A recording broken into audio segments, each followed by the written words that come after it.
Howdy y'all, got the Bulldog on the channel. Little short video here. Has to do with frustration, trying to recreate the problem. Most mechanics won't go this far. Some will, but very few, because I've probably wasted $500–600 in diagnostic time on this that I won't charge the customer because I've been chasing this thing for a while. But I live 40 miles away from where I work, and the guy that owns this thing lives a little bit farther away. So our solution is, he just gives me the vehicle and I drive it back and forth to work. This problem comes up once every 2-3 months during the summer months. So they've probably experienced it half a dozen times since they've owned it. How am I supposed to find that? Now, I've already had a missed repair on it. What I did is it started doing it to me, but I drove it 300–400 miles with different pieces of equipment on it, trying to catch it doing whatever. And I caught it glitching on the timing. It would suddenly, the timing was sitting there at 10 degrees, 12 degrees, 10 degrees, 12 degrees, 14 degrees, 12 degrees, 214 degrees, and then drop back. And I caught it doing that repeatedly. And it was doing the problem, but I didn't have the right test equipment on it when it was doing it. I was watching some things and they went way out of whack on the downstream side. Meaning the inputs were staying the same. The outputs, the O2 sensors were going wacky. Not wacky, they were going lean. And I was trying to find out if there was a sensor on the input side that talked to the computer and told the computer what to do, see if anything like that was out of whack. And I didn't find anything. Nothing. Well, they started doing it to me one time, and it was hot. I knew it was temperature related, or I thought it was temperature related. A couple of times it's done it in November. But I was actually headed to his brother's house to work on something, and I just stopped at a Dollar General and bought a bag of ice and popped the hood. This one's got a computer over there on the fender well. And I just laid a bag of ice on top of the computer and shut the hood and drove, and it gradually came out of it. Now, did it come out of it because the computer cooled off? Or did it come out of it because it was 7 o'clock at night and then this surrounding area was cooling off? I don't know. It's a heat soak problem. Not a heat soak. It's a heat problem. When the ambient temperature is high is when it does it. Or not. It does it with the AC running. Or not. But generally, what I have discovered is that it runs for a period of time. It doesn't do it right off the bat, ever. What I've got on it right now is fuel gauge. Now, if you see where it's setting, right now it's 55 pounds running. Now I snap the throttle, it jumps up to 62–65 pounds.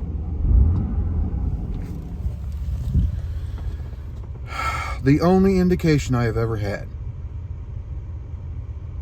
is I've had this fuel pressure gauge on there driving back and forth for 4 days now. But 2 days ago, I drove it to work and left it set idling with the AC on. Of course, it did this last week to the guy, and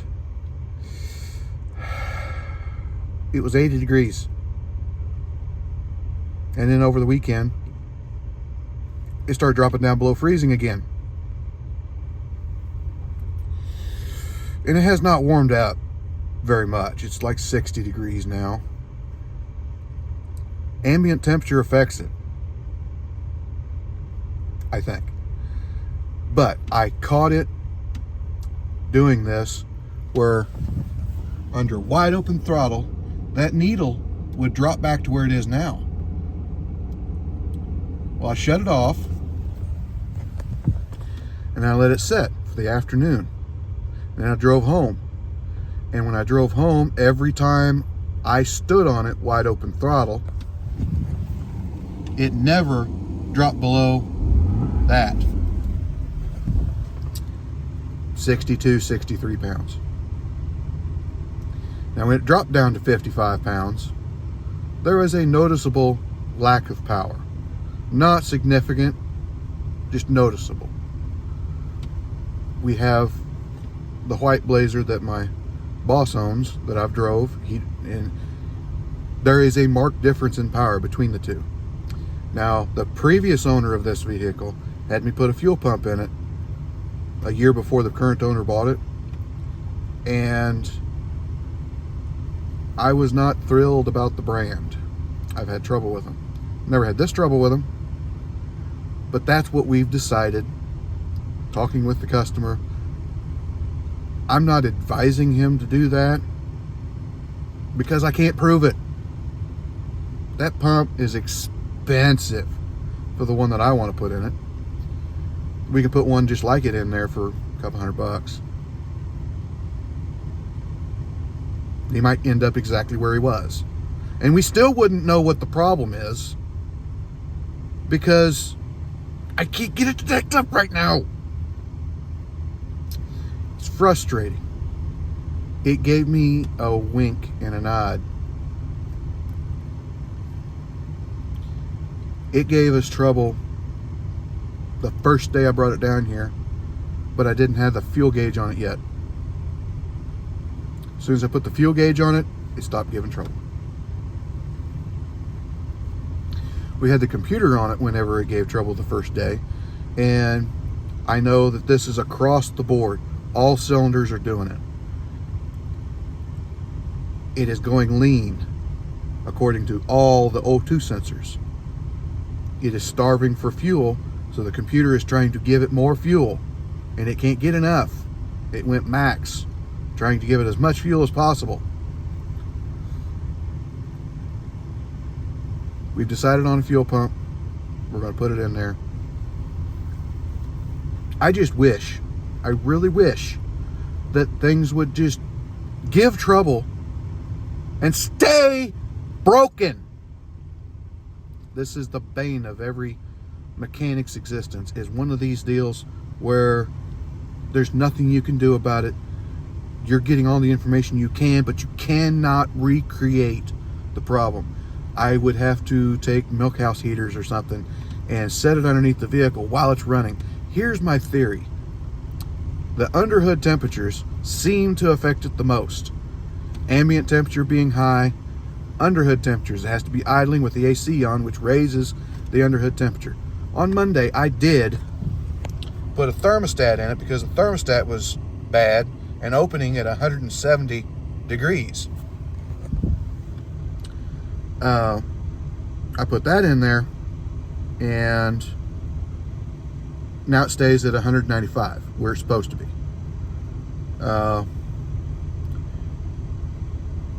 But it's underhood temperatures being hot. This is a recirculating system, so the fuel pump pumps all the fuel up front, and the regulator turns the fuel that it doesn't want back into the tank.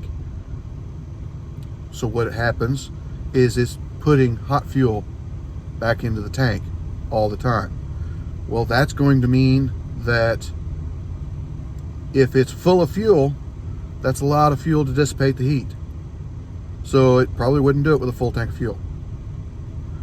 Also, when the fuel tank is almost empty, the fuel pump is not surrounded by fuel as much. So will it give trouble more empty? I don't know. I haven't noticed that. I've been trying to keep it around half a tank, third of a tank. So some of the fuel pump's exposed and some of it's not. I don't know what fuel level was in it whenever this happened.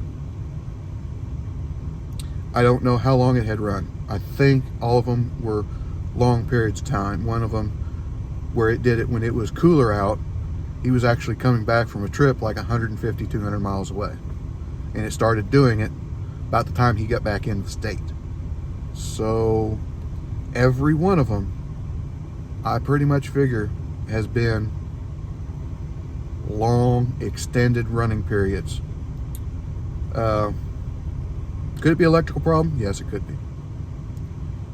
Do I think it is? No.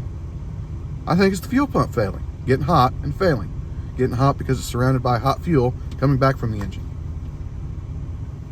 I can't prove it. Why don't mechanics want to do things on a hunch? Because it's going to be hundreds of dollars on a hunch.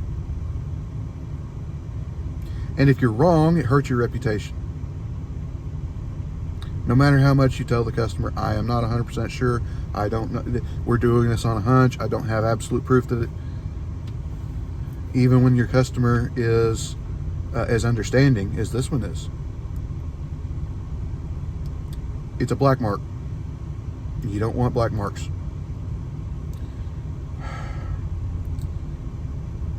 I just drove it one last time.